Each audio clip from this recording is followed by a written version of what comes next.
Why it sucks to be Darth Vader. You come into the galaxy not to freedom, not to safety, but to chains buried in sand. The first breath you take fills your lungs with heat and dust, dry air that scratches your throat before you can even cry.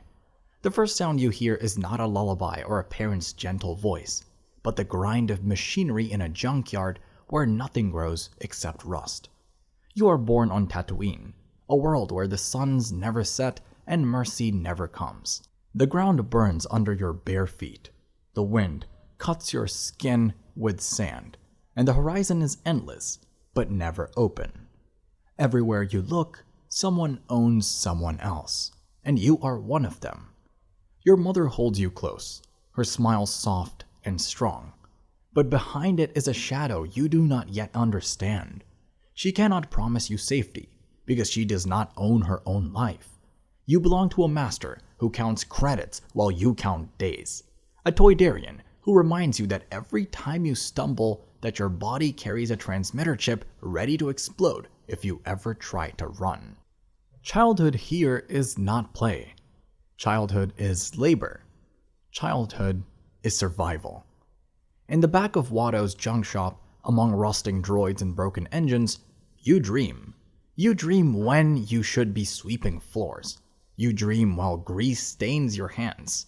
You dream as you piece together a pod racer with hands too small for the work. You dream as you wire together a protocol droid to help your mother. Everyone tells you slaves do not get to dream, but you refuse to stop. You look at the stars and swear they're calling you. The suns rise and set, scorching your days and freezing your nights, until the strangers arrive. A Jedi carrying a weapon that hums with light. A queen disguised as a handmaiden, eyes watching everything with quiet strength. They do not belong here. They are not meant for dust and chains. And yet, for a moment, they are your path. You offer them help without knowing it will cost you everything. The Jedi looks into your eyes and sees something no one else has. He tells you that the Force is strong in you. You do not know what that means. You only know that he is offering escape. But escape never comes without a price. You race in the Bunta Eve Classic, every twist of your pod racer shaking you to the bone, every breath burning in your throat. The engines roar, the crowd screams, and somehow you survive long enough to win. The victory tastes like freedom until you realize only one chain has been broken. You have been freed. Your mother has not. She holds you one last time at the door of your home, tells you not to look back, and watches you leave with strangers. Her voice trembles when she tells you to be brave. You promise to return. You never do. The city planet of Coruscant swallows you whole. The endless lights, the towers stretching higher than the suns of Tatooine ever climbed, the skyways filled with ships moving in flawless order.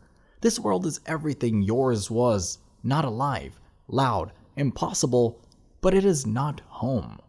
You are taken into the Jedi Temple, where statues of masters older than history loom above you, and for the first time you realize the galaxy is too big for one boy to ever matter.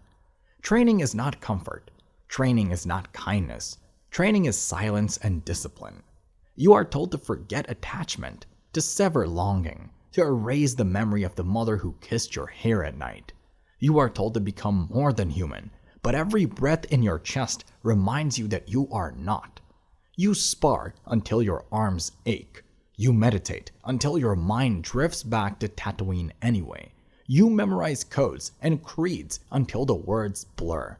But when you sleep, you still hear her voice. You tell yourself you will make her proud. You tell yourself you will return. The Jedi tell you to let go. Years pass, and you grow taller, stronger, faster than anyone around you. The Force is not a whisper in your veins. It is a storm. You wield it with brilliance, but also with fire that unsettles the masters who watch you. They whisper that you are dangerous. They are not wrong. You want to be more than obedient. You want to be free. When war explodes on Naboo, you are pulled into it. A queen turned senator blasts lighting the air, beasts charging in the arena, and Count Dooku's blade cutting through everything you thought you were ready for. You raise your saber against him and lose your arm. You walk away with a scar of metal and a vow that you will never be that weak again. Amid the fire of Geonosis, you find love where you are forbidden to look.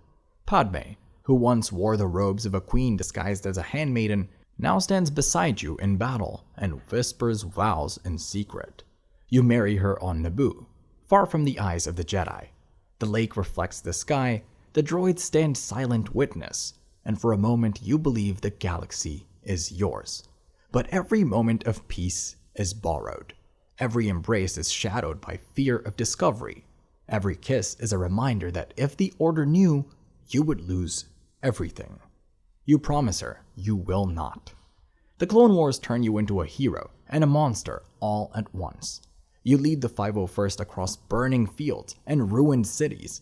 Clones call you the hero with no fear, but every victory costs blood. You save lives and take them with the same hand. You train a Padawan, Ahsoka, and for a time you think you have found balance. She laughs when you are too serious, challenges you when you grow reckless, and believes in you the way your master once did. Then she walks away.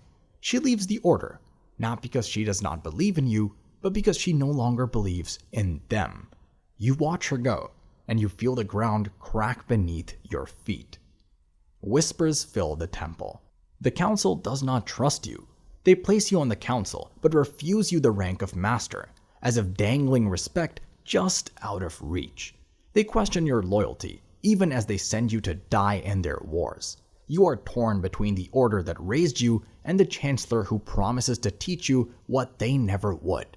When Padme's life trembles in your visions, you know only one thing.